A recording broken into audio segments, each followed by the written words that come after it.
Good evening, ladies and gentlemen. Welcome to the 95 North Sports Machine. I am your host, Berto, your host of the 95 North Falcons Talk Show, with my co-host here, Smooth Antoine Smitty Smith of the Smitty Sports Machine. We have some heavy hitters in our panel tonight, man. We have allfalcons.com, Scott Kennedy, and A1 Forever Sports, man, Chris Tipmore. Thank you, gentlemen, for taking the time to talk some Falcons football with us, man.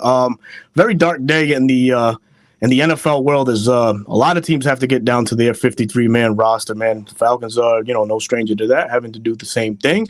But we'll break down the roster and some news that's going around the NFL. So tune back in about 20 seconds or so.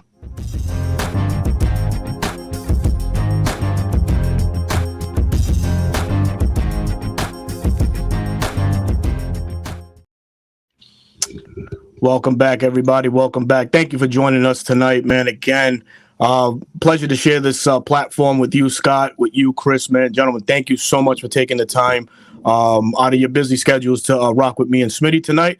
Scott, please introduce yourself. Let the folks know a little bit about yourself as it pertains to the Atlanta Falcons as well. Yeah, gentlemen, appreciate you having me on. If you hear that, it sounds like, the tornado is coming for Dorothy and Toto in Kansas or something. They're a pretty good storm walking through Metro Atlanta here, so I apologize. I might mute. Just if I forget to turn it on, just say, "Hey, dummy, you're muted," and I'll know that's me. I grew up in Atlanta. Been an Atlanta sports fan for most of my life. Turned it into a profession here before too long. So cover the Falcons. I'm big into NFL draft and stuff. And with the Falcons. It goes back to a long line of 1980, and this is. I promise people this was going to be an exciting time to be a Falcons fan, based on the draft picks, salary cap, et cetera. And like you said, it's a tough day for a lot of young men out there today. And we're excited that the football season's almost here, but keep them. There's families out there too. Absolutely. Chris, what's going on, man? Please introduce yourself there, man. Hey, how everybody doing, man? I am Chris Tipmore, and I represent the show that is cool and fly too, A1 Forever Sports, where we be generational because there's always time to be, and we do not settle for less because you can always have more. Yep. All right, man. Hello to the viewers and from Scott's channel as well, as we're simulcasting tonight's show. So shout out to everybody on his platform. I'm just going to roll through the comment section on our side. We have John Brooks in the building as always, man. Thank you for joining us tonight. Big John Higgins, man. How you doing, man? Yo, let's go. No doubt, man. We're going to get this thing pumping soon. Bubba Gump, Marina Lopez, RJ ATL for life, the plug, man. Miss Lisa Shepard, Eric Mack, Dwayne Ruffin. What's going on, man? Dre's True Statement, Trick 654, Raymond Collins. Mr. Wallace Smith is in the building, man. It's me, Rodney, too. Benny Smith, the Dixon Way, man. If you guys want some great content on all things Falcons, Atlanta Braves, turn the volume down and turn the Dixon Way all the way up, man. Some A1 content, live reaction shows on their YouTube platform. Thank you for joining us tonight. Josh Gillum. Mom's in the house tonight. Yeah, Scott, my mom's an avid listener to the shows, man. So she'll tune in and she'll ride it out, man. So shout out to Carmen Torres in the chat. Love you, Mom. Shout out to Mom. Yeah, man. Aaron Dells, man. DSGB Hall, what's going on? Philip Crawford. I believe that's Philip Crawford from Dirty Fanatics United. Him and his brother, Chase, have a tremendous show coming up, and they're up-and-comers for this Falcon content-creating world, man. Beautiful to have Antonio Holloway and Fogo the General. Gentlemen, that's the chat for tonight. We're going to talk about a little bit about what's going on around the NFL today. A lot of news has been breaking. More specifically, man, the situation in Indianapolis, man, with Jonathan Taylor being placed on the PUP list. So he's ineligible to compete in the next 4 games. Indy has been on the record, or Jim Irsay has been on record saying that, they want fair compensation for their all-talented running back, Jonathan Taylor, young Jonathan Taylor at that. Gentlemen, in a world that we're living in now where running backs don't seem to be the premium as it once was, the contracts are not as healthy or wealthy as they once were. What is fair compensation for a young back that let's face it, 2 years ago, he was in the running for NFL Offensive Player of the Year. If it was not for the world-blazing wide receiving record, Cooper Kupp, just breaking all sorts and shattering all sorts of records. So, gentlemen, I leave it to you. What do you guys think is fair compensation for a back like Jonathan Taylor? I'll start with you, Scott. It's tough to see what will the market bear. Unfortunately, in this monopoly of a league that they have, we don't really know what the fair market is because you are drafted, you are told where to go play, your contract has already been decided before you step into the league based on where you were drafted, and then a team holds your rights then for 4, 5, 6 years, depending on how they want to do franchise tags. So we don't really know what the fair market value is for someone like Jonathan Taylor. We do for someone like, say, Dalvin Cook, who had trouble finding a job. Coming off of an injury, I'm not sure. Now, what is his fair market value? We don't really know for sure. But we know that they're setting a price that they're probably not going to get, which is a first-round draft pick for a guy that has 1 year left of control. Now, another contract and a first-round pick has to come with that. And no one's willing to meet that. So my question going into today was, how pissed off is Jonathan Taylor going to be that you did not negotiate with me in good faith? Going, yes, go out and seek a trade if you can find one. You got some offers for me. Now, just because you set a price that was unattainable, that means you're just jerking my chain. I think we found some of that out by the fact that he's not going to play for another month. We found out exactly how Jonathan Taylor feels about it. Yeah, Chris, what say you, man? What's your thoughts on the topic? Well, I mean, honestly, in the beginning, when Taylor was becoming available or whatever, if he came out there, I thought maybe the Jets maybe pick him up before they picked up Dalvin Cook. But Jonathan Taylor, man, he's 24 years of age. We're talking about a guy who has 33 touchdowns to his name, close to 4,000 yards rushing. And, man, he's still young and in his prime. So I definitely feel like as far as fair compensation, you definitely ask for first-round picks. But I think that the Colts get that for Jonathan Taylor. I mean, and like Scott was saying, he's definitely upset. They could have handled this better, and they definitely could have handled their star running back better. And it's just quite unfortunate for the player. And the only way it's going to get any better for a running back is to do what Jonathan Taylor's doing and saying, I'm not going to play. That's the only leverage he has when you're talking about a monopoly league. It's like, well, go, learn to code. That's kind of the joke on Twitter about, when someone loses their job. Well, this is different. This is a world-class athlete with a very specialized skill for an industry that makes billions of dollars. I wish there was more competition for the NFL. There's not. But the only thing that he can do is sit out. And Chris, we talk about him being young, and that's part of the concern, though. He might be young, but he had 1,000 touches at Wisconsin. Very good point. Like, if y'all are old enough, I know Smitty's old enough to remember Herschel Walker, and some of those guys coming out. I'm not joking. I'm that old too. That's how I know. Wisconsin will run a running back right into the ground. Sure will. So Taylor got some. The old joke, rode hard and put up wet. It's not the age, it's the mileage. He is young, but he's probably got 2,000 touches on him, and from 17 years old till now. So he's got some mileage on him, and that's where you wonder, what is the fair market value in a trade? We don't know, because I don't think the Colts are negotiating fairly. Yeah, that's true, man. Rumor has it that the Dolphins had something on the table. Now, whether that's true or not, they asked Mike McDaniels today, and of course, he's not going to really touch on that topic. But I would sense that there were some running conversations there, because that seems like the most logical fit is Miami. We was on the show last week. We talked about it. Miami could be a destination. I think Minnesota could be another attractive spot for them. They haven't just losing Dalvin Cook, so they could swoon right in with that. But yeah, what is fair compensation? Smitty, I know you was talking off air about a possible package. So what are your thoughts on that? Since he was a second-round pick, I think the first-round pick topic is out the door, and I know he got good stats. I know he's still young, but adequate is probably a second and a fourth, maybe a second this year, fourth next year. Then you got to look at a new contract. If you got to sign to a new contract, and that's what he's looking for.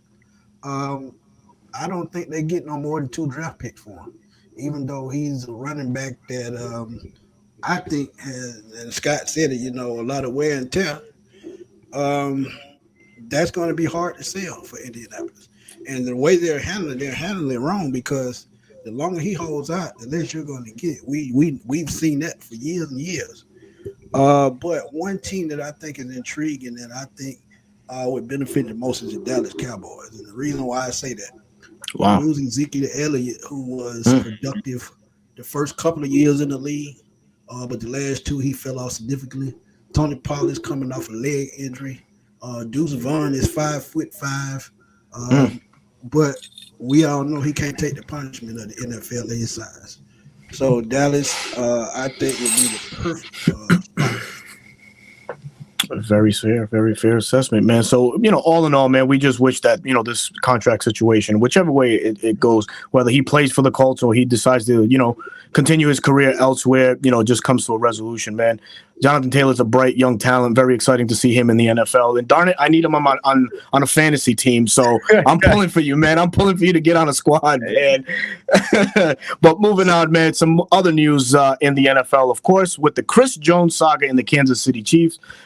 Kansas City, put him on that reserved, did not show up list, making him ineligible for the first 4 games. And in a corresponding move, they did trade within the division with the Oakland Raiders, acquiring Neil Farrell.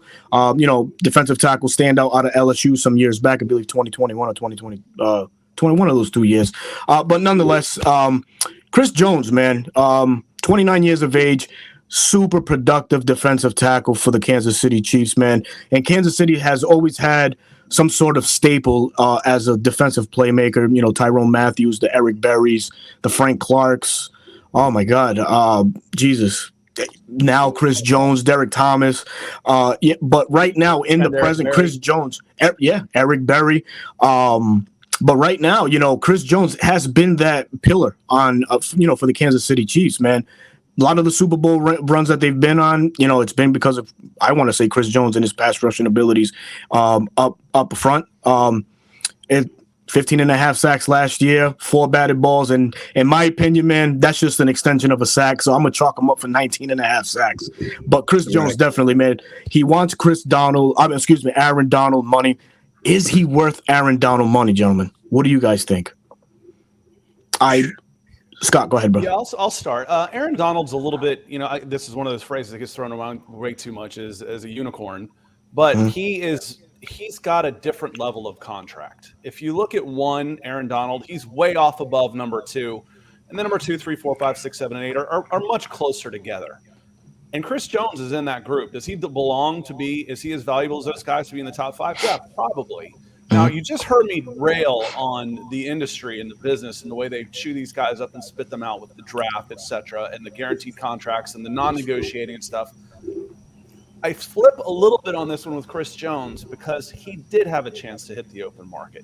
He did sign a second contract, and he is getting every single penny of that contract. He signed a 4-year, $80 million contract, which, as y'all know, usually means, okay, what's the guaranteed money? Oh, put it up there, Berto. $25 million contract, and $65 million of that is fluff. It's garbage. It doesn't really count for anything. He actually is seeing that money. He's seeing every penny of that money of a 4-year, $80 million contract. I think that's a guy that needs to be in camp. He needs to get an extension, and this is the only leverage he had. You just heard me say it. The only leverage these guys have is to not play. But he's going to be a free agent in a year. And if they want to franchise tag him, then raise hell, because that's, again, not necessarily good faith, free market, et cetera, et cetera. But Chris Jones read it up there and go total. He's getting every penny of that contract he is, which is how they do it in basketball. That's how they do it in Major League Baseball. And you never see anybody hold out in MLB or NBA when they're under contract. It rarely ever happens. So I'm a little bit different on this one. I'm more in the line of Chris Jones should get into camp, play out his contract, and then go break the bank. Yeah. I can't not disagree with that with you one bit, Scott. Chris, what do you say? Well, for one thing, like he was saying about Aaron Donald just being on a totally different level pretty much. But if you do look at the rest of the guys, okay, so can we say that he's equivalent to a Quinn Williams? What about a Deron Payne? These are all guys who don't have rings who are getting paid more than him. And I think that's what it's coming down to it as well. Like he's seeing other people and they're getting their money, but at the same time, hey, yeah, you've been paid. You have been paid, but he wants to go back to the well and get repaid again and get extended. And that may not be the best situation for Kansas City, and they know that as an organization. So, like, don't get me wrong, he has Yeah, guys and that no of the ahead of him, like I said, like Williams and Simmons and Jerron Hargrove. So I'm thinking he's Yeah, really Hargrave. yeah, Hargrave. I'm just thinking he's just thinking about the money. Like seriously, like these guys don't even have rings. They haven't, I'm thinking that's what it is. It's just down to the money. He thinking that these guys shouldn't be getting paid more than him. All right. Smooth Smitty, what do you got to say, brother? I totally agree with what Chris said, man. But the thing that he did not mention was those other guys had youth on their side. We're talking about a guys anywhere from Quentin Williams, who was 21, 22 years old. Deron Payne is 24, 25. So they have a 4 or 5 year age gap on this guy. Aaron Donald, he's put in his work, so he got his money before he turned 30. So he signed a contract, so he's getting his money because of the deal. I think he should have put more pressure on Kansas City about 2 years ago. But now he's going to have to play this contract out. And I think they're going to let him test the market next year, because next year, I think the franchise tag for his position may be close to $25, $26 million. And I don't think they're going to pay that for a 30-year-old defensive lineman. And don't get me wrong, like I always tell y'all, man, when it comes to defensive linemen, they just age different. We talk about guys like Reggie White, Jackie Slater, Bruce Smith playing into their 40s. So he has time left. But at the same time, they're going to use his age as an excuse not to give him that $25 million a year. Or at least not to extend him to long term. Because when we start talking about some of those guys that are making more than him, they just signed their contracts. Very valid. Chris, where was your contract 4 years ago when you signed it? $20 million probably puts you top three. Top three. A 4-year deal, it's going to depreciate across as everybody else is starting to get paid. Now you get your chance to get your third contract, because we're talking about these guys have gotten paid, these guys have gotten paid, et cetera, et cetera. Chris Jones has $90 million in the bank. He's been paid. Oh, 100%. 100%. So, again, like I said, I'm pro player in all of this. Yeah. But in this case, this is the equivalent of a guaranteed contract. And if you're going to free will sign a 4-year contract that guarantees you that amount of money, then fulfill it and then go get paid. Agreed. Agreed 100%. I'm with Scott on that one. But Chris Jones, if you ever stumble upon this video, brother, man, get your butt to camp, man, because it's going to cost you a pretty penny if you don't report, man. So moving on to our last little bit of NFL news, and this is more Falcons related, as we found out today that Malcolm Butler, one-time Pro Bowler, 2-time Super Bowl champion with the New England Patriots, was in town working out. So my question is, gentlemen, so what does this say for the possible status of Mike Hughes and or Jeff Okudah for week 1? Is this just Arthur and Terry just doing their due diligence as they've been doing all offseason, just keeping the fluidity within the roster, bringing in competitive people, as we all know, Malcolm Butler he's short in stature but big at heart, man. This is a guy that's not afraid to stick his nose where it doesn't belong. He's not afraid of contact. Over 300 plus tackles in his career, over 17 interceptions. This guy he's a baller, he's a baller. He's 5'10", 5'11". Guy has a knack to be around the ball, but at 33 years of age, what can he offer this youthful secondary that we have here on the Falcons? So the question is, what's this mean for the status of Jeff Okudah and Mike Hughes? Scott, as always, we start with you. How do you know he has a knack to be around the ball? You haven't seen him in 3 years. Yeah, but hey, when he played, he stuck his nose in where it didn't belong a lot of the time. He was very competitive at the point of attack, very good tackler on the perimeter. Was one of the prominent players in the Patriots Super Bowl run. A gem in the rough. New England found, much like how the Falcons do now with their players. So I think Malcolm Butler could probably serve a purpose if he's brought onto the roster. But we're talking about guys aging differently. What do not age like fine wines? Cornerbacks. You got me on that one. You're absolutely right. Cornerbacks that haven't been in the league in 3 years. Yep. I think this is a move. Hey, why not? Why not bring him in? And William Amy's coming. He says, I think experience and knowledge to this young secondary outside of AJ Terrell. And I think that's a good comment. Then bring him in as a coach or a consultant. And again, it may be a week or two, and he may sign a contract. Here's $100,000 signing bonus. Come play for a couple of weeks, make $300,000 with us, and then we're going to cut you when one of these guys gets healthy. I just have to think there's better options out there than this guy who hasn't been in the league for this long. So, again, I'm like, fine, what's it hurt you to do this and bring him in? But Casey Hayward played pretty good football for the Atlanta Falcons last year, and he got dusted pretty early. I'd rather have Casey Hayward back than a guy, a 33-year-old corner that hasn't played in a while and not at that high of a level at that, because he's old. I mean, he's a 33-year-old corner. We're not talking Rod Woodson here. We're not talking Darryl Green. No. If y'all remember Darryl Green, I do. Popping forth. Yeah, played until he was 40. Those guys are unique. They're the exception that proves the rule. The rule is 33-year-old guy that hadn't been in the league in 3 years doesn't have a whole lot to offer you. And the Falcons are beyond those guys, y'all. They're beyond them. Last year, year before, whatever, you're signing scraps. You're making phone calls. Please come play with us. Sure. Yeah. The Falcons are beyond that, man. And then, Chris? Bradley Roby just got cut by the Saints. He's another guy that I would rather bring in. But I think this is more familiarity with Arthur Smith than anything. Played for him in Tennessee, so he knows the guy. But this is another one of those Dwight Freeney signings. A guy that can come in and probably play 10 to 15 snaps a game, but at the same time, many of your young quarterbacks. So I just think this is no more than one of those type moves, more than anything, because they don't have to pay him much. Scott said it already. Somebody that you don't have to pay much. We have about, $11-12 million in cap space. So, this is no more than a mentoring type sign. And that's if it happens. That's of course if it happens. But Chris, Chris, what say you, buddy? I mean, I agree with you guys already as well. You guys are pretty much said everything that I was going to say, but definitely the experience and the knowledge, just playing corner, is definitely something we could always use. Why not? Having the experience, a guy that just comes in, we don't know if he has that knack for the ball, but and there are better options. But again, it goes back to familiarity, and that's what Smitty was talking about with Coach Artie Smith and also Malcolm Butler. And I believe that's why he really got the call as well, familiarity. So why not? Let's bring him in and let's see what happens or if it happens.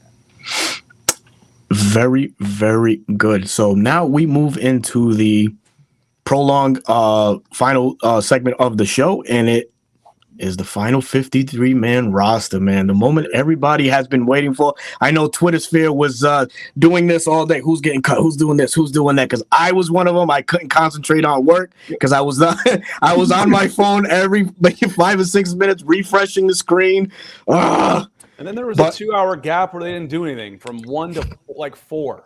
I was like, come on, man, refresh. Yep. Like, I guess we're going to get them all at once now. We got half of them by 1 o'clock, and then nothing. Zip. Yep.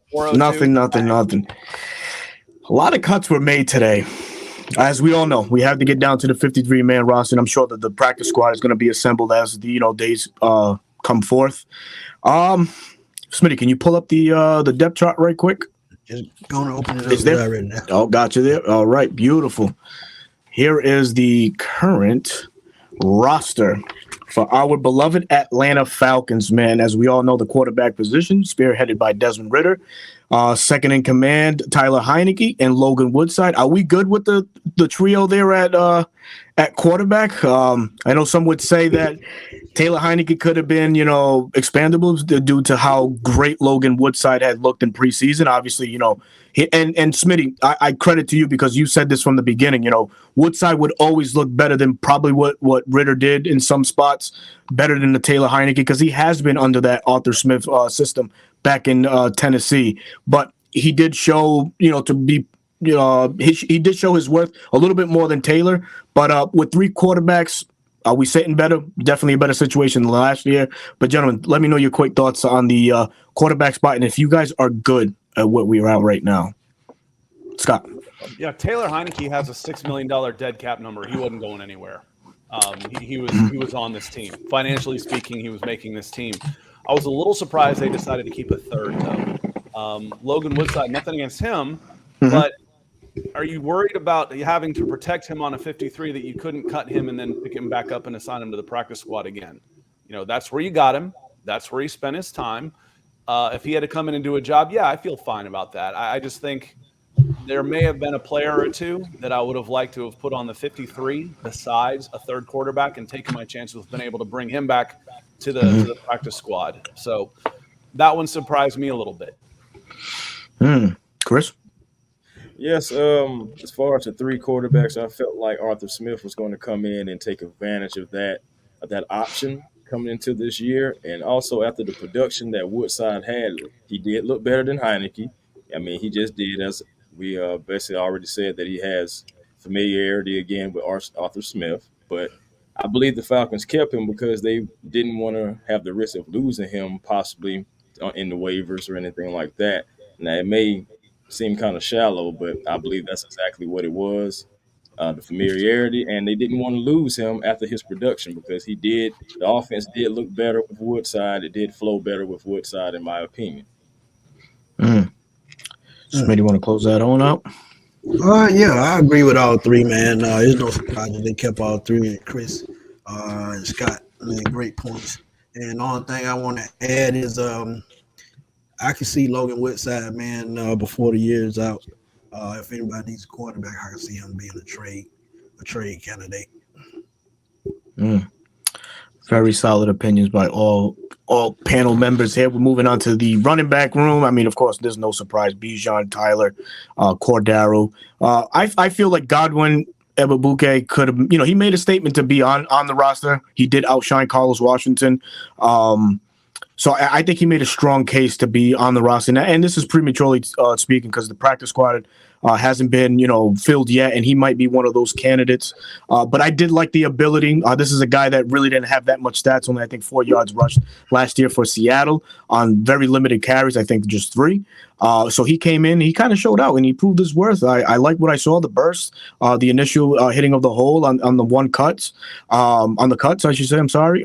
So I like what I saw from him. I think it was enough to be on the roster, but yeah. So we have 3 running backs. You guys feel confident with the 3 running backs we have on tap for this 2023 year? Scott? Yeah, real quick, I'll go short on running backs. I wanted to put a bow on the quarterback conversation. If you could get Wallace Smith here. Wallace comes in. He says they kept Woodside to be the emergency quarterback with the new rule now.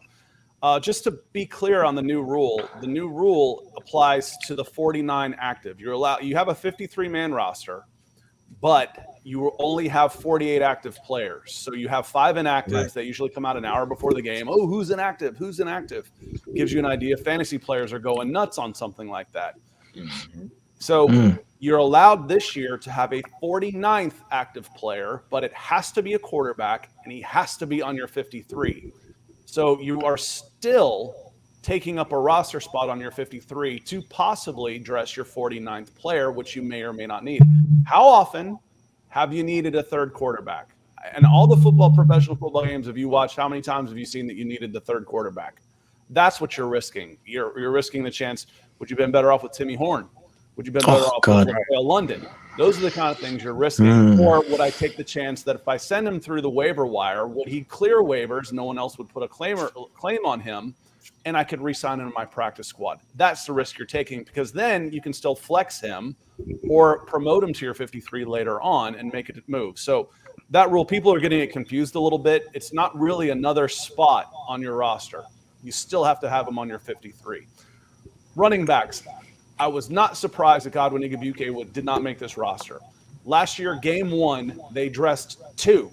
Cordero Patterson and Damian Williams. Damian Williams lasted as a Falcon for 1 carry, and Cordero had to carry the load the rest of the way.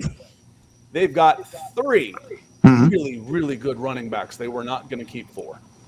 When they only had 2. Of your 48 active players last year, they only had 2 active at one time for the first game of the season. 3 is all you need. I hope he clears waivers and comes back to the practice squad, but I would be on the phone with him if I was another team looking for a running back. I think the kid can play.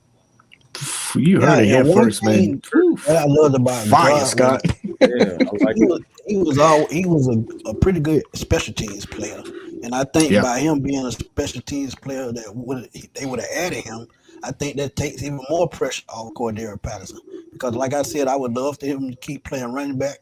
I think he would be more productive fourth quarter, being a guy that can come in a pair of fresh legs, 230 pounds, and close out the game. But Godwin, man, I think a guy that had 11 returns for 308 yards, that's pretty good. So that's the only hang up I had of not, signing him. But I get it. Like Scott said, they have three good running backs, so they really didn't need a fourth.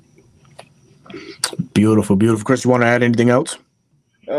Just piggybacking off of Smitty, man. I did think he was a pretty good special team guy too. Maybe like somebody that could be on kickoff return or something like that. Because he did show flashes, and I just wanted to keep him on the team and serve Cordero Patterson even more, just to keep him healthy as much as possible. Because you can just put him anywhere, receiver, you know what I'm saying, running back, quarterback, and so I just wanted to preserve him as much as possible. And possibly last year, Godwin makes this team. So Yeah. just I hate to sue him. I hate to see him go, but at the same time, hopefully he'll be back on the practice squad, and that's about it as far as that goes. But hopefully we get him back. He's a good guy.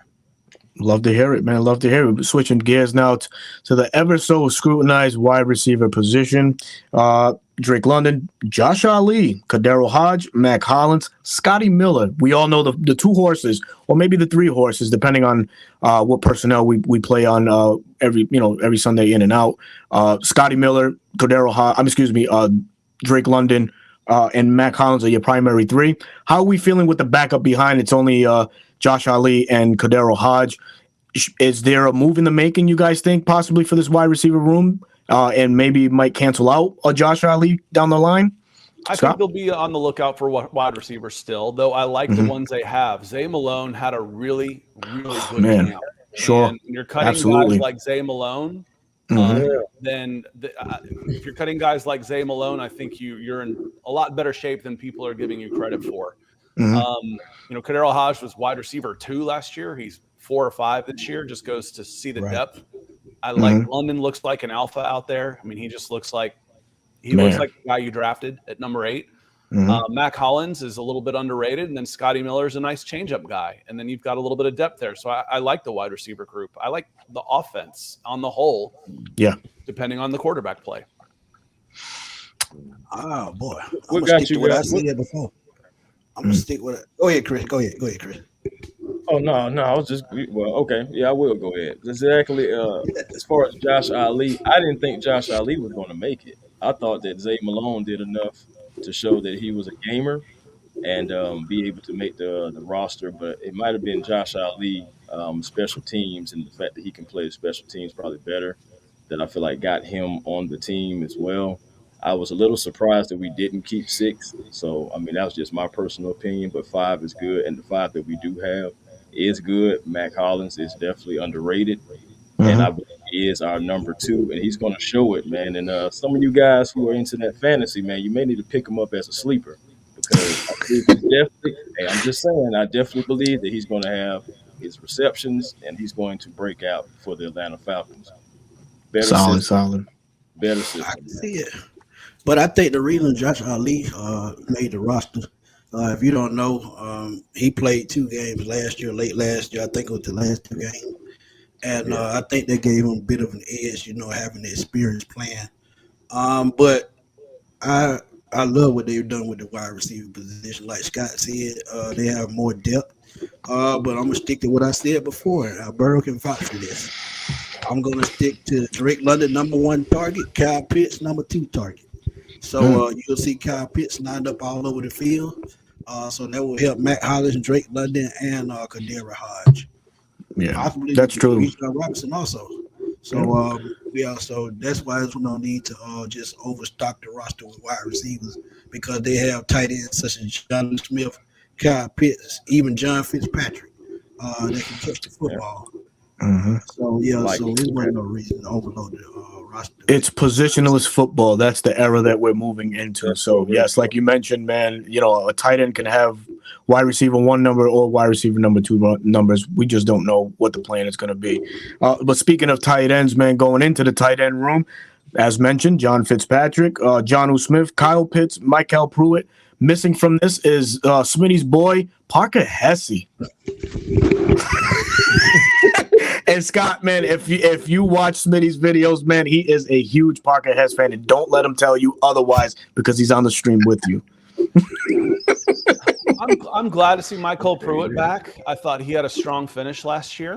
You knew Jonnu Smith was going to be pretty safe after the trade they made for him and the money that they put into him. And then Kyle Pitts, obviously, is Kyle Pitts. The fourth one was a toss-up to me, but I'm not going to worry too much about it either way. I'm expecting that there's one of your special teams contributors and isn't going to see the field and be.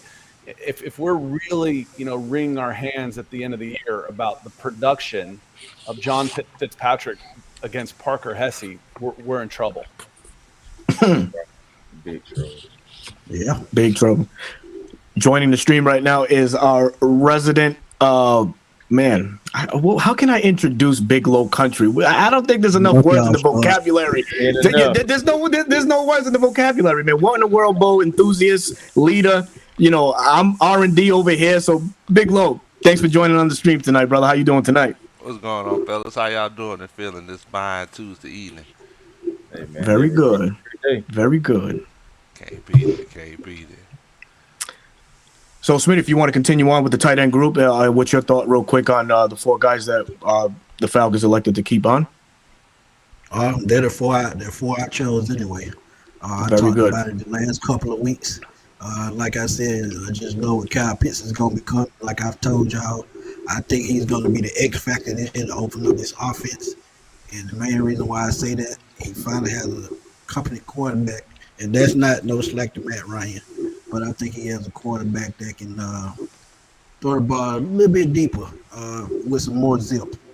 So look for him to man the middle of the field, line up anywhere on the field, and I just think he's the X factor this year to open up everything. Mm-hmm. Yeah. Everybody in agreement there. Lo, you just joined, man. Any thoughts on the tight end room? Are you good? I mean, I feel like it really kind of don't matter who it was. It was going to be an odd man out situation. I think Archie Smith done a really good job of building a room full of tight ends that I think the rest of the league will want. I mean, you hate to see Parker Hesse go, but I think they had a little bit more invested in Fitzpatrick. Yeah, man. Fitzpatrick is a little younger, man. Fitzpatrick's a little younger, and I believe that the Falcons, they can get the same things they'll get the best from Fitzpatrick, man. He's also a big body target, man. I believe he's going to get snaps into the red zone. I hope so. Man.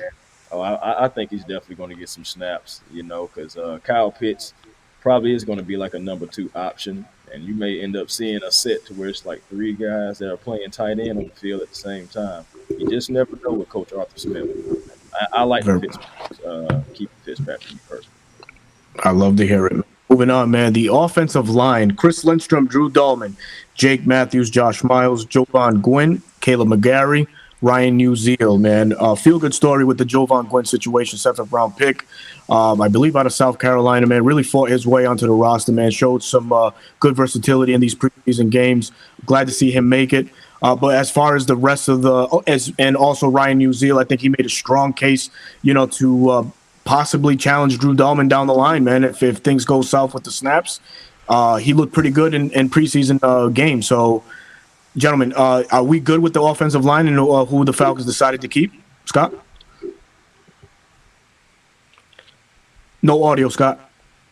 Sorry, thunder. Someone said, "Hey, turn the music down." I'm like, "Well, that's music. That's the thunder out there." My baby's thumping a little bit. I told you I'd forget to unmute it. Oh man! But the starting 5 is as good as any in the NFL, and that's a good thing, especially for the type of offense they want to run. I was very happy with how Kyle Hinton played. We mentioned some other guys. Yeah. That said, I've already forgotten his name. The player that was signed to be the swing tackle got hurt and has been IR'd all year for the whole season. The tackle position, the starting tackle position. Greenridge. Ethan Greenridge. Yeah, Ethan Greenridge. Yeah, him. they got to get some help at offensive tackle, and I think they will be continuing to look at offensive tackles throughout throughout the season and try and bring someone else in for backup. Well, they can Yeah, always resign Jalen Mayfield. That ain't no problem. Man, would you stop? Don't you dare say that name on this panel. Oh my goodness, man. I'd rather have Dennis Kelly with obvious ties to Arthur Smith. So that's probably choice number one out there right now because he knows the system. But moving on from that topic, Chris, any words you want to say on this O-line situation? Man, I was going to say you can give me Kobe Gesick over Jalen Mayfield. Devin Okay. Austin just got waived. He got by the cut, Browns, man. I Him and believe. the He is Fitty. available. Again, there's no reason to have Jalen Mayfield on the 53 right now. If you could bring him back as a practice squad guy, that'd be great. It's like, well, he has versatility because he's played tackle and guard. Yeah, so what? He's not good enough at either of them to be on the field. So he's a practice squad guy. He's still 23 years old, I think. Yeah. But he doesn't need to be on the 53.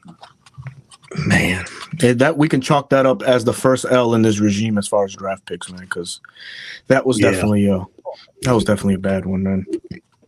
But to everybody's favorite now, man, the defense. We're going to shift focus now to the defense, man. As the linebackers go as stated: Arnold Ebiketie, Bud Dupree, D'Angelo Malone, Caden Ellis, Lorenzo Carter, Nate Landman, Tay Davis, if I'm not mistaken. Those are our rounding linebackers.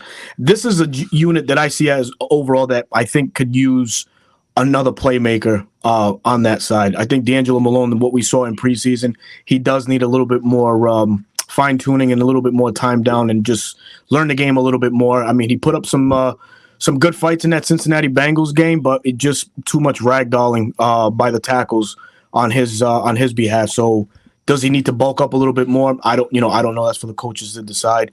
But Bud Dupree, I think we may be praying on 2019 version of Bud Dupree. We don't know what we're gonna get. We might get Tennessee's version of Bud Dupree, which is okay, but definitely, with this team always lacking in sacks, always coming in last in the NFL in that department. Do you guys feel that this linebacking core is it right now for us? Do you see a corresponding move being made to bring in some more talent to elevate? Scott, we'll start with you. I think inside and outside, I think you're going to have to go with dance with who you brought, basically. Edge players are hard to come by, and they're expensive. They haven't been available when the Falcons have drafted with these top 10 picks 3 years in a row. They haven't been able to get an edge that you're like, why did they pass on that edge? Because there hasn't been one there. You don't want to reach on those guys. Free agency, there hasn't really been one available yet. So that's still, I agree with you, that's still the big missing hole, having that big alpha dog edge rusher. And frankly, there's only been one or two in the history of this franchise that I can even remember, at least in my 40-something years. So it's a tough position to fill. You mentioned Bud Dupree. You mentioned these guys. I think you're going to get better because you're going to have fresher legs in the fourth quarter. Okay. Is Bud Dupree the guy from Pittsburgh? No. Is he better than Ade Ogundeji? Yes. Ade played a bunch of snaps last year for the Falcons. Is he better than Steven Means the previous year? Is he an upgrade of the guys that have been here? Yes, he is. And he can help that rotation. He can help Lorenzo Carter play half the snaps instead of 3/4 of the snaps, and maybe come fourth quarter, you're able to get after the quarterback a little bit better through numbers. Inside, I think you're done. No surprises on the inside linebackers. Very good, very good. Low's muted now too. Low's muted. My bad. I was trying to do my best Scott Kennedy impression. way better looking. You're gonna have to dumb it up a little bit, man. Oh man. Nah, I'm not mad at the inside linebackers. I think Troy Anderson and Caden Ellis, and then Nate Landman and Tay Davis. I think I think that's as good as we're going to get. Am I confident as far as them in coverage? No, I'm not. But I think one thing that we do have to remember is that Brian Nielsen does like to run a lot of big nickel and sometimes big dime. So with that being said, that could be depending on what type of big nickel they run. That could be one of those linebackers coming off the field for a safety to come in instead. So that's something that we do have to keep in mind. But These outside linebackers, Ebiketie and Malone. Y'all know what I always say. If we're a fifth, we'd all be drunk, and we're kind of going off of the ifs with Arnold Ebiketie right now. So, Yeah. um, it's just a wait and see game. Yeah. I mean, 124 tackles and 3 sacks just became available in the form of Christian Kirksey of the Houston Texans. I would like to see him come in here in a backup role to either one of the gentlemen mentioned, Caden Ellis or Troy Anderson. I think I'd feel much better with him manning one of those 2 spots than Nate Landman and Tay Davis, with respect to them and what they do. But in crucial situations, you want a vested veteran in that backfield. Can we stand to have that sort of knowledge in the backfield for the Falcons? We'll see. If they wanted it, they could have brought back Rashaan Evans. If Rashaan Evans still wants to play football, how is a guy who had 160 tackles on $2 million a year still out of the game right now? It can't be money. So, you start to wonder, does Rashaan Evans even want to come back and play, and at what role? Because it's not like he's, I'm holding out for, way too much money. Well, he can't be. He wasn't hardly making any last year. So if they want to, they put him on speed dial and bring him in. You know what we want to try and do here. I just think they're betting on upside, these guys. Caden Ellis had a lot of production last year, and Troy Anderson, one of the best athletes at the position in the league. You're betting on upside with those guys, and your front three, if you're running a 3-4, or your front four if you decide to go 4-man front, your defensive line is so much better this year. It's not even funny. You're cutting guys, that don't even make your 53 that were starting half your games last year.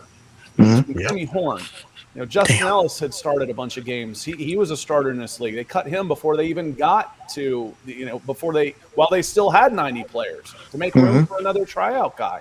Hell, he probably would have started 2 years ago for this team. Yeah. So free up those linebackers because they're athletic as hell and let them go. I seen somebody put in comments saying that they would like to see Deion Jones come back.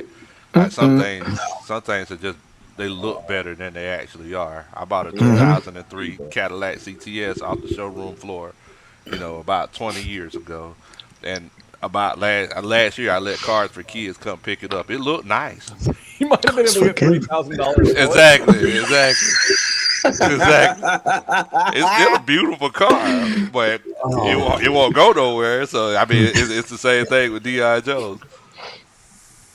Yeah, I think that shoulder injury kind of did him in, man. I tell y'all all the time, man, shoulder injury is devastating. They can end anyone's career because if you can't lower that shoulder and make tackles as a linebacker, it's not going to work. But this linebacker group, man, I agree with what everybody said, man. I think it's what Ryan Nielsen wants to do. And Alberto said it before, man, with Caden Ellis. A lot of his sacks came up the middle, so you're going to see a lot of stunts, shooting the gaps, and they're just going to depend on that big nickel, like Lo said, and you're going to see some linebackers drop back in coverage. You're going to see safeties playing in the box. So you can see anything from Ryan Nielsen, man. And the middle linebacker is a bit of concern, but I think versatile guys like Zach Harrison, Caden Ellis, they'll make up for it. Very good. Moving down to the defensive line now. Albert Huggins, Calais Campbell, David Onyemata, Grady Jarrett, Joe Graziano, Taquan Graham, and am I missing anybody? I don't think so. That rounds out the defensive. Zach Harrison. That rounds out the defensive line group. A shocker. And Scott, you've mentioned the name one too often, man. Timmy Horn, man. I had high hopes for that young man. Favorite of mine's coming out of Kent State. Undrafted free agent last year. I hope he'll be back, Smitty. Yeah, I really do, man. I think he can. He could be a vital piece to the rotation. Maybe they just didn't see enough. I think the problem was that Albert Huggins kind of outplayed him. And that's no knock to Albert Huggins. He's a journeyman in the NFL at 26 years of age. He's played in multiple systems, Detroit, Philly, recently with New Orleans. So he has, similar traits with a lot of things that the Falcons do right now. But it's to the defensive group. Any one particular defensive end grouping that you guys are not sold on right now? Because there's rumors going around about Derek Barnett, and if you guys want to touch on that, I have a player to also bring up in that sense. But I'll start with you, Scott. What do you think about the defensive line group?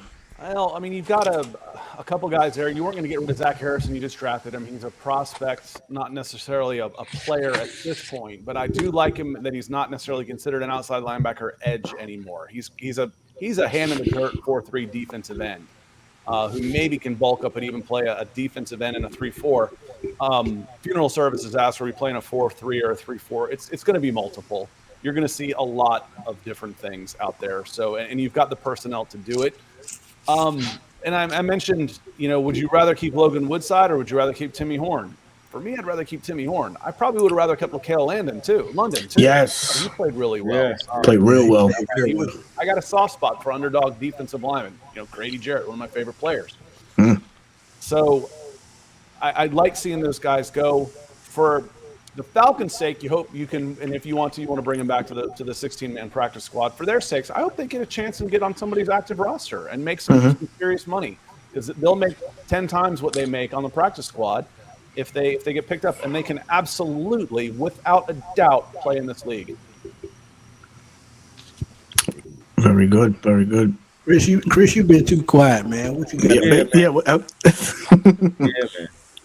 Yeah, man. Well, Albert Huggins, man, I was kind of big on him, and I enjoyed watching Huggins. I feel like maybe they picked him over Horn because maybe they thought it was more versatility there, or maybe a bigger motor. I mean, he did have only like one more tackle more than Horn, but my thing is I think that Albert was really the reason that Timmy was kind of left off. I kind of feel like Logan was going to be there regardless. As far as like Logan Woodside, I feel like they just wanted to keep 3 quarterbacks. But also just Huggins, I think he just showed some flashes, and they were just like, okay, Huggins or Horn. They might have flipped the coin and then just made a decision that way. We don't know. But I believe that Huggins really came in and made a case for himself, and that's why the surprise for me maybe a little bit was keeping maybe Joe Gastiano over Timmy Horn, just because Timmy was familiar with the system. Yeah. Gastiano coming off the streets playing for the Chargers, But to Gastiano's credit, he did have 6 tackles in the pass defense. Still also better numbers than Timmy Horn and Huggins. So there you have that. I enjoy the defensive line because, for one, it's definitely better than last year's defensive line. You've gotten this; they're kind of underrated too. I believe the defensive line is, because they're definitely better in the interior than they were last year. That's Big Low, what you got, Big? Oh, I mean, I all y'all fellas are so smart. I think y'all done cleaned everything up. I ain't really got too much. It's tough out man, here, y'all. man. I mean, I agree with you. I mean, this defensive line definitely is better. Um, it's great because it's like I'm looking at the second string with Gaziano, Taquan Graham, and Zach Harrison. And in 2021 and 2022, that would have been the starting lineup. But having the Anyamata, Calais Campbell, and a Grady Jarrett as the first string, and then we know how Ryan Nielsen likes to rotate those defensive linemen. I'm really really excited because we know what Taquan Graham is capable of, and everybody's gotten naked after that clip of Zach Harrison running over Tyler Vrabel. So I mean, yeah, it's the defensive line. I think that's what everybody's the most excited about this year. Yeah. And Scott, you got to excuse that word naked. That's just a term we use. People accepting other players. I'm sorry, Scott. That's country. That's a country term we use whenever somebody is very enamored with another individual. We just say they're getting naked, Naked, yeah. My dad told me that naked was no clothes. Naked meant you were no clothes and up to something. There you go. There you go, Scott. There it is, man. There it is. Oh man. Oh man. So there's been, the defensive end position. Mentioned Joe Graziano's there. He roster, whatever. There's a name floating around by the name of Derek Barnett out of the Philadelphia Eagles. He wants more playing time. He wants to get traded. Is there any interest you think the Falcons would have in a guy like that? For me personally, I would not. I think this gentleman has already peaked. I think his best years were left behind in that Super Bowl victory over the Patriots. He didn't play last year, but I look at a guy from Chicago, Travis Gibson, who recently also asked for a trade. I think he fits the model here in this attacking style defense. I think that Ryan Nielsen could do wonders with him. This is a guy that's already put up 10 sacks in a short amount of time, already half the sacks that Derek Barnett has accumulated in his 6 or 7 year career. So that's my opinion on that. I would rather have Travis Jepson, but will you guys even entertain the Falcons or be on board with the Falcons entertaining Derek Barnett, or do you see another name out there that could be a better fit than Derek Barnett at the moment? I wouldn't be interested in Derek Barnett. Last year, year before last, 2021, 718 snaps, 2 sacks. That sounds like Falcons defensive lines. I want better than that. And then last year, last year he didn't play. They didn't use him while they were racking up 70 sacks. Now that doesn't mean he can't play, because that was an historically good pass rush that he had. Could be a Michael Turner thing. Just because Michael Turner wasn't getting the ball in San Diego doesn't mean he couldn't play. That guy ahead of him was pretty good. Mm-hmm. But no, I don't want to send any draft picks for him. If he was released and wanted to bring him in on a Malcolm Butler flight, why not? Why not? You got to lose. But I'm not sending him any resources to him. Gotcha. Anybody else care to chime in on this Derek Barnett possible? I'm good. Y'all can go to my YouTube, man. I dropped a video about Derek Barnett. I went and do it to some life. And one defensive end that I think fits excellent in the scheme is Travis Gibson from the Chicago Bears. He's requested a trade, and they're seeking him. Let him seek a trade. You talk about a guy that had 10 sacks the last 2 seasons, and coming into his own. He's 6'4", about 265. So we're talking about John Abraham size. He has speed, has agility, and I think he would fit excellent in this defense. So y'all go check him out if y'all get a chance. The simple fact that he's a Chicago Bear, that's a huge sign right there, because we know how we like those Bears and Titans. Hell, Bear Titans. The Ryan Pace pipeline right to the Bears, man. That's it. Absolutely. Someone here mentioned Adebayo Ogundeji. No, he did not make the 53 because he has been IR'd for the entire season, unfortunately. Yep. Unfortunately. Giving him some grief through no fault of his own. He was drafted and thrown to the wolves, much like Jalen Mayfield and Taquan Graham. Taquan stepped up last year. The other two did not. And that doesn't mean that Ade didn't have a chance, and I would have liked to have seen him make it or not make it on his own merit and not get hurt, but he's IR'd for the year. And Mark Cheney, he brings up an interesting little notion here. Give those snaps to Zach Harrison. I wouldn't oppose to that neither.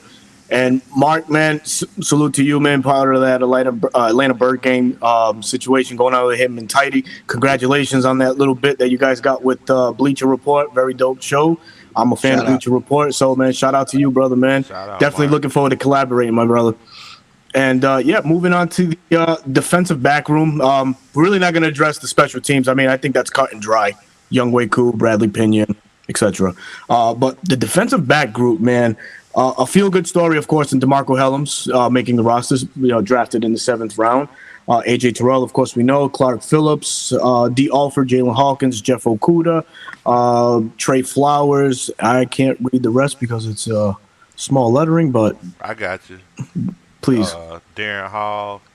He was waived. He was let go. A.J. Terrell, Jeff Okudah, Trey Flowers, Steve Alford, Mike Hughes, and Clark Phillips. Yep, there it is. Mike Hughes was the last one there. Why don't they have Alford on here on ESPN? I see it right there. My bad. He's right there. Right. Yeah, D. Alford. Yeah, I see him. He's second.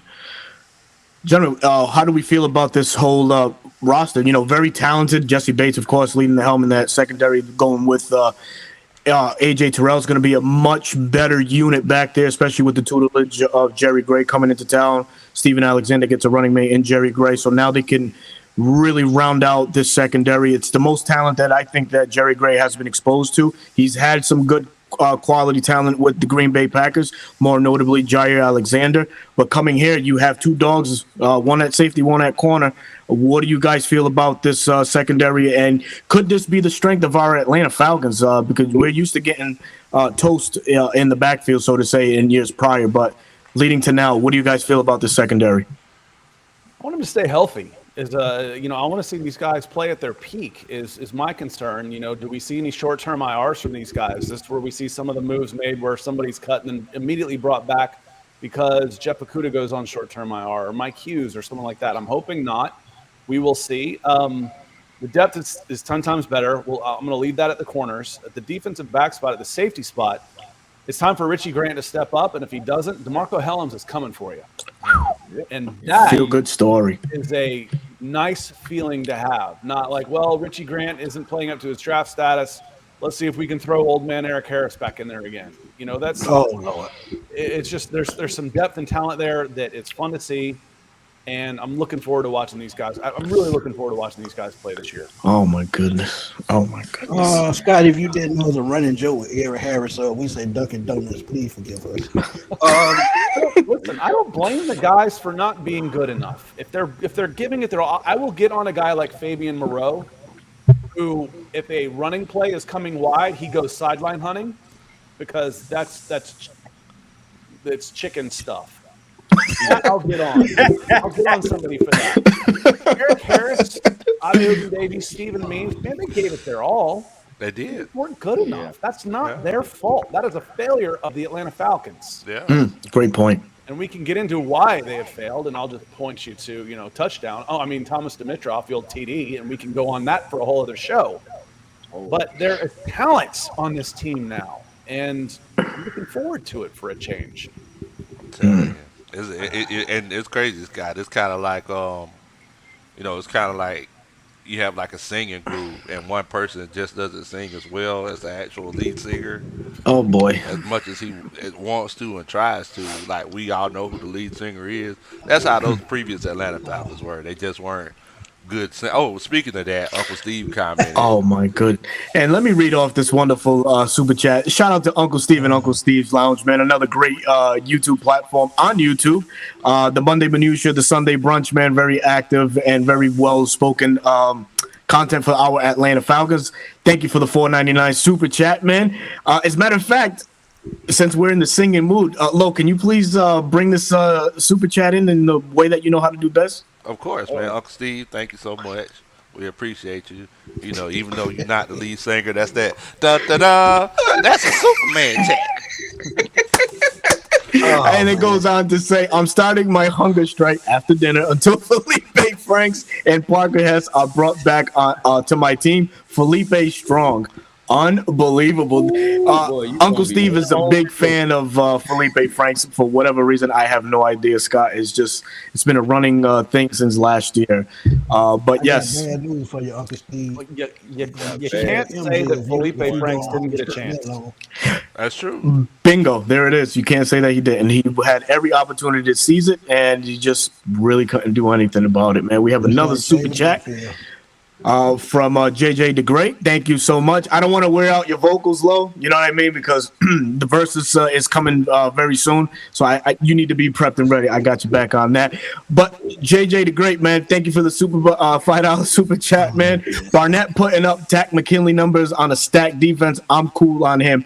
And I would agree, man. I don't think there's really no play in you could do it. Barnett. I give you permission. Oh, you give me permission? I'll do the next one because we have another one right here from Mark Chaney, $4.99. Thank you so much for donating to the platform. We definitely appreciate it. But Mark Chaney, $4.99. That's a Superman chat. Oh, thank you very much. There you go. All right. Man, I missed out on Babel on that one. I feel I lost out on a few words, man. Unbelievable, man. But gentlemen, DeMarco Hellams, of course, makes the roster, and this is a guy that I correlate direct success with the hiring of Dave Huxtable and how important that was back in February when he was hired by the Atlanta Falcons. I don't blame him. I just feel that the connection was there.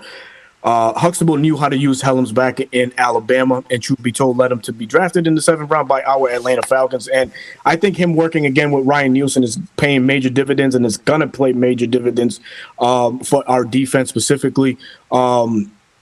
Seeing how firsthand view, Helms was with Huxtables, that's the reason why he's on the roster. Helms was flying all over the field, making plays, intercepting the ball. He had 2 interceptions. He's just a downhill tackler, a thumper, an old school style free safety that we're not accustomed to seeing now because the game has gotten a little bit soft. But truth be told, DeMarco Helms is a heavy hitter, man. So what do you guys say about DeMarco Helms and his 7th round status? I'm loving it. He's a perfect safety for this scheme because we know that Ryan Nielsen, sometimes the safety might sit on top of the house. Sometimes, they'll be in the box, so he moves them. They're interchangeable. One thing that I like about this 53-man roster with the moves that they made is Trey Flowers. Me and Smitty seen him at training camp. I think they say that he's 6'3". Ain't no way in the world that boy 6'3". You gotta be 6'4", 6'5". I mean, he's 6'3". If you would have cut 2-3 inches off of him, but that's your backup safety. Just in case of emergency, break glass. That could be a safety that you could stick in there that could make plays for you moving forward. Yeah. Very knowledgeable. Chris, you want to add anything, man? You've been a little bit cricket over there, man. Yeah, man. He's definitely, he was definitely a leader on the defense for Alabama. He's definitely been a bruiser. He will be used. It's going to be hard to keep him off the field because, 2 interceptions. Of course, one was, assisted by Trey Flowers, who was another guy who I'm worried about, but that's another topic for another time. But DeMarco Helms, I actually do believe that, honestly, he's going to take someone's job. I believe by the end of the season, I believe DeMarco Helms may have that safety role that we was talking about Richie Grant. I will go ahead and stand on that today, and we'll see what happens at the end of the season because I believe this kid is that much of a leader and is that. Yeah, sure do. All right. Wait, sorry. And this is the last hoorah for Mr. Jalen Hawkins. Oh boy, that's pretty bold, man. Last hoorah. This is last chance, man. Last chance.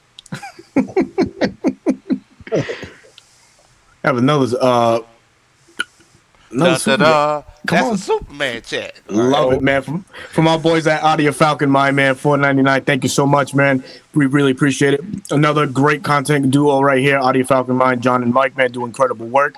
Believe they're coming on tomorrow. They have a whole platform going on with the Falcoholics and such, so that's awesome. Make sure you guys tune in. But they go on to say, just wanted to throw some lunch money at you, brother. Helms came in, just took the jab. Love to see it. Great show as always, fellas. Thank you so much for the support, man. We definitely appreciate it. Scott, any last words you want to say before we close up shop here? Nope. Just interested to see, just a reminder, everybody, it's a fluid 53. There will be, I set the over-under of about 3 of how many of these guys are on the 53 that won't be on it by Friday. There will be several moves to be made. We'll be interested to see. Keep an eye on. They usually have the 16-man practice squad wrapped up by the end of business tomorrow. So still plenty to go. We'll have a nice long Memorial Day or Labor Day weekend, and then it'll be football. It'll be football time. Bring the Panthers. I got a question before you get out of here, Scott. And I didn't ask you earlier. How do you think not having Jonathan Taylor in the backfield affects Anthony Richardson? Oh, that's a good question. I think it'd be a nice security blanket to have him on there. When we're talking about the growth of a young quarterback, let's just look at our own Desmond Ridder here. The play action should open up when you can run the ball. When I know I've got a safety valve, I can dump it off. If I know I need 5 yards and I can get it, I can just hand it to me behind him. That's a good thing for a young developing quarterback. Plus the RPO, I can't sell out on one or the other because Anthony Richardson's he's a monster. I mean, he's 6'4", 250 pounds, running low 4.4s, and he's gonna run. Now, if I can open up some lanes for him, get him some open receivers, I think that's going to be a big miss for them. So, you ask me, hey, where does it make the most sense for Jonathan Taylor to play? Well, let me think. there's a team out there with a really heavy run-based offense with a pretty good offensive line on paper and a young quarterback. That's where you would make sense. The Indianapolis Colts, you morons, Yeah. get together. That's where it makes sense. When I say that, I mean Colts. Sure, Colts are yeah. acting like morons, and it's just that's where it needs to get done. And they need to just kiss and make up and go play ball. Yeah. That's true, man. We have another super chat here by our boy Dave. Thank you for tuning in tonight, man. Thank you for the $5, man. He says, I need the Superman chat. Appreciate that, man. I need the 2 deep on the D line to show up every week. They are the X factors on this defense there. Lo, what do you have to say about this one right here, Lo? First, I Give gotta us say your- that. That's that. Dun, dun, dun. That's a Super Dave chat. First of all.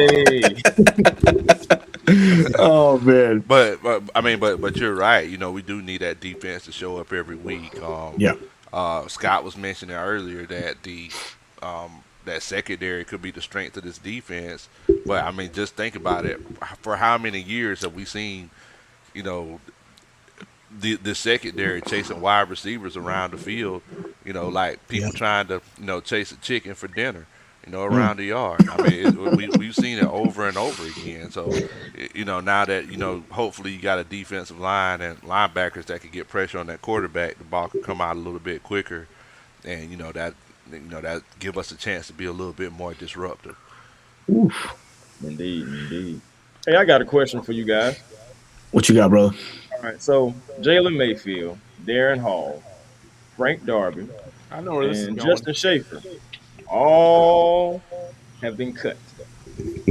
So I want to know, do you guys feel like the new regime are fine with cutting their losses while they can?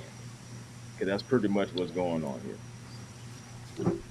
The question Yeah. is, and I saw somebody tweet it, and I apologize that I'm not giving you proper credit on this, but it was, the good news is these guys aren't afraid to cut their losses. The bad news is there's been way too many L's. Yeah. Indeed. Jalen Mayfield didn't make a whole lot of sense when the pick was made.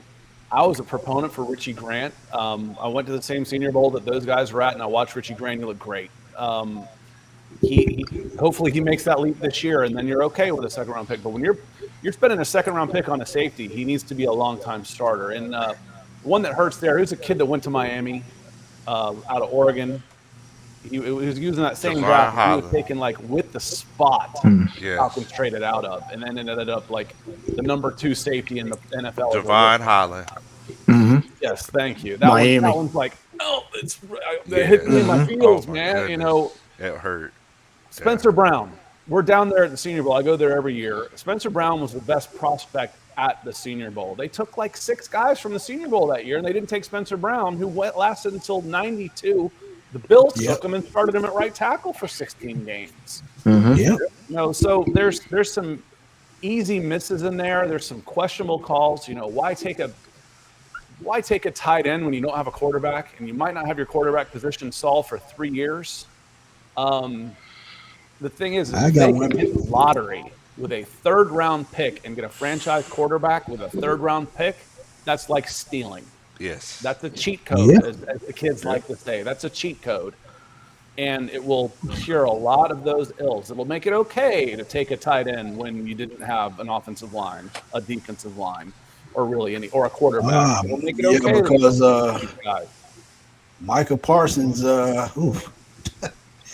that would have been a game changer. Yeah, in hindsight, but I wasn't for that pick necessarily. Nobody was. If anybody was going back in hindsight, he would have gone number 2 overall behind Trevor Lawrence. If you're redrafting. Yeah. So I'm okay with that one. But I wanted trade down. This team needed players so badly, and of course, being the Falcons, the big deal went to number 3 when the Falcons are picking number 4. That's the life of an Atlanta Falcons fan. When Trey Lance goes, wouldn't those 3 first-round picks have been nice? After that, it was trade down. I wanted Justin Fields in that spot if they were going to stay in that spot because it is expensive to get a franchise quarterback. It just is. And you've got a chance to get one right there. Take your chance. Swing big because, like I said, if they hit on a 3rd round, but the odds of hitting on a 3rd-round pick as a franchise quarterback are minuscule. They're minuscule. And if you do it, it's like hitting the lottery, man. It's stealing. Yeah. And as I look at it too, man, I think about Justin Fields and his run heavy offense. I think he thrives with the weapons that we have and the type offense that we run in the zone blocking scheme. Justin Fields would have probably been lethal. Some great stuff, man. Some great stuff indeed, man. Lo, you want to add anything before we close up shop, bro? Not that I can think of. I know we're having the NFC South roundtable tomorrow. Ooh, beautiful. Yeah, y'all make sure. Give them the y'all come details. by. Plug that in, brother. Plug Yeah, that in. man. Come by Big Low Country Sports. We'll get a chance to chop it up with some Saints content creator, Panther content creator, and Buccaneers content creator, and basically we just talk about the moves that our team has made going into this new season, and talk about everybody kind of gives their prediction on how the rankings will be, at the end of 2023. Very good, very good, very good. Also, let them know where they can find you on your socials, please, before we head out. Definitely. We're at Big Low Country. I'm sorry, it's spelled Kuntry. It's at Big Low Country. I didn't realize I was spelling it wrong until I graduated from college with my communications degree. So I do apologize.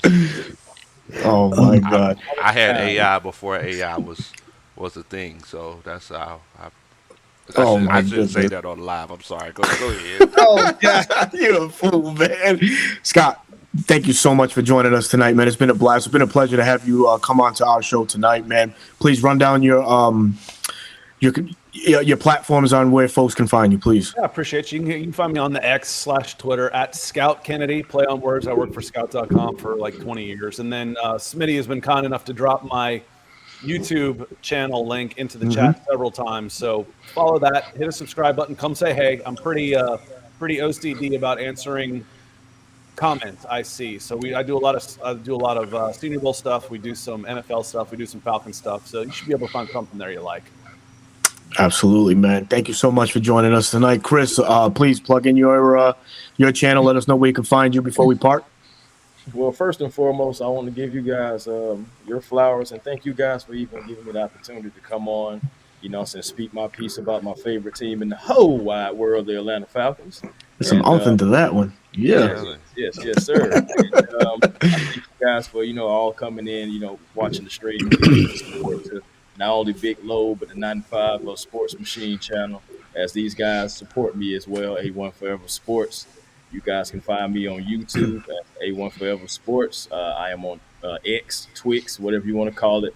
I'm on there as well. A1 Rock. Twix, man. Wait, hold up, man. That's a candy bar, bro. Yeah. That's what I call it. So, hey, I'm with him on that. That's what I call it. Oh, man. With an X. Yeah, A1 Smitty, Rock. you just hungry, man. That's why you say that. Hey, I'm always hungry. That ain't nothing.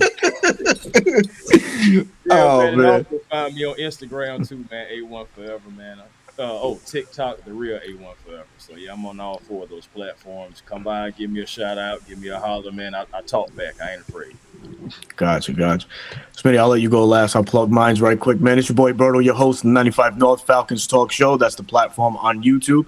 And on Twitter, I'm under RI Falcons, another platform I, speak my mind, say my truth, say whatever. And chop it up there too, man. But thank you everybody that joined us tonight, man. Smitty, if you want to close us out, man, please do the honors. Yeah, y'all know what it is, man. It's your boy Antoine Smitty Sports Machine, man. Y'all know how I do it. Y'all know how I get down, man. Y'all make sure y'all press that subscribe button, press that like button for all these content creators, man, because they put in hard work just like me and Berto do, man, each and every day. So y'all please go show them support. What y'all can do in the description of this video and in the video up under my channel is a link for every content creator that supports this channel. So y'all don't have an excuse not to go. And I always say it's free. So that's right. Again, Scott, thank you for stopping through. And I had a blast on your show a couple of months ago, man. Looking forward to doing it again in the future. And we look forward to having you on again in the future. I hate it took so long because scheduling conflict, we schedule ahead of time. So glad we can finally catch up with you and get your thoughts on the Atlanta Falcons. Always a pleasure, gentlemen. Thanks for having me. All right, with that, man, thank you all, everybody that came out tonight, man. All the viewers, everybody in the chat, have a safe night. Thank you, everybody, for tuning in tonight. Peace.